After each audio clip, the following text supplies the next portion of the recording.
कठिन शब्द, क्योंकि ये आपको हम जरूर बार बार बताएंगे कि आप पंक्ति के भाव को समझ पाए। अगर नहीं लिख पा रहे हैं तो आप अपने भाव से, अपने शब्दों से उसकी व्याख्या कर पाए।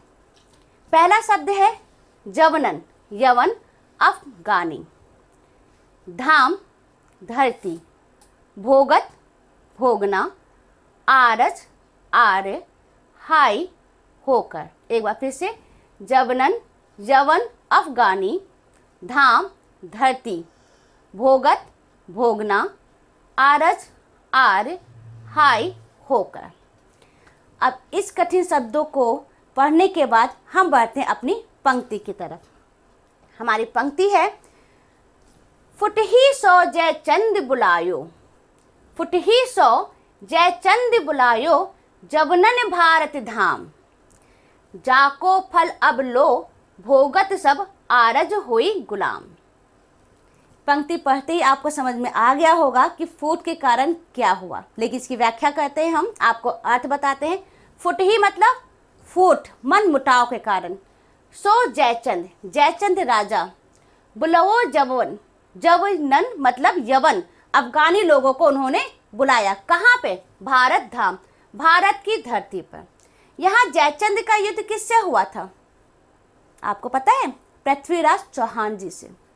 पृथ्वीराज चौहान और जयचंद जी दोनों एक पारिवारिक संबंधी थे, साथ में रहते थे, लेकिन आपसी मनमुटाव होने के कारण यह उसका उदाहरण निकला है कि आपसी फूट के कारण जयचंद ने अफगानी को भारत धाम में बुलाया। जाको फल अब लो, जिसका फल अब भी। भोगत सब आरज हुई गुलाम, जिसका फल, जिसका जो हमारा जो आए थे गुलामी करने के, सॉरी, हमारे यहाँ जो आए थे अफगानी, उन्होंने क्या किया? हमारे आर्य लोग, उनको उन्होंने गुलाम बना लिया। तत्सम तद्भव। भाषा की बात में हम आपका आज परिचय कराएंगे तत्सम और तद्भव से। क्यों तत्सम और तद्भव आपके सामने लाए हैं? क्योंकि जब पंक्ति हम पढ़ रहे थे उसमें बहुत से शब्द ऐसे हैं जो तत्सम के हैं और बहुत से शब्द ऐसे हैं जो तद्भव के हैं, लेकिन इसमें हम अंतर स्थापित नहीं कर पाते हैं, हम इसमें अंतर नहीं कर पाते हैं। तो आज हम आपके लिए लेकर आए हैं तत्सम तद्भव। तत्सम क्या है? तत्सम, तत् का अर्थ है उसके जैसा या वही। वह संस्कृत भाषा, वह शब्द जो संस्कृत भाषा से बिना किसी परिवर्तन के हिंदी में प्रयुक्त होता है। वह शब्द जो संस्कृत भाषा से बिना किसी परिवर्तन के, जैसे संस्कृत में लिखा गया है वैसे ही शब्द को हम बोलते हैं, अपने बोलचाल में लिखते हैं, उसे कहते हैं तत्सम। क्योंकि हमारी हिंदी भाषा और अंग्रेजी भाषा, अन्य भाषा, इसकी जननी कौन है? संस्कृत। ठीक है। अब उसके बाद आता है तद्भव। वह शब्द जो संस्कृत भाषा से उत्पन्न या उससे विकसित होते हैं। हमारे वह शब्द जो संस्कृत भाषा में है, लेकिन हम उसे अपने अनुरूप बदल देते हैं, अपने क्षेत्र अनुसार उसके बोलने का उच्चारण बदल देते हैं, उसे कहते हैं तद्भव। तद मतलब उसके, भाव जैसा, तद्भव शब्द।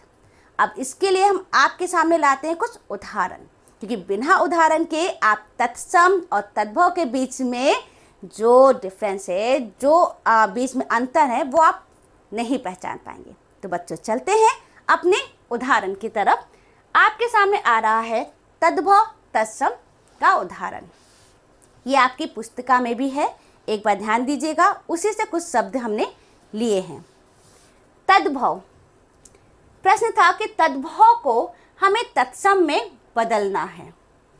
तो तद्भव हमारा है करम, यद्यपि, सुबरन, हिये, जल, मीत, धर्म। अब यहाँ पे तत्सम शब्द करम आप तो समझ रहे होंगे। तद्भव करम, जो हम अपने बोलचाल में जो रेफ है, पदेन रा है, इनको हम पूरा रा बोल देते हैं, तो वो हमारा हो जाता है तद्भव। अब आता है तत्सम। इसका सही उच्चारण क्या है? संस्कृत में इसका सही उच्चारण क्या है? तो वह है करम का कर्म, यद्यपि का है यद्यपि, सुबरन, सुबरन, सुबरन का है सुवर्ण, सु माने सोना, वर माने रंग, सुनहरा, रंग। हिय हृदय। ज़्यादातर हमने कविताओं में, चौपाई में, सवैये में हिय शब्द को पढ़ा है। यह हमारा तद्भव है, ना कि तत्सम।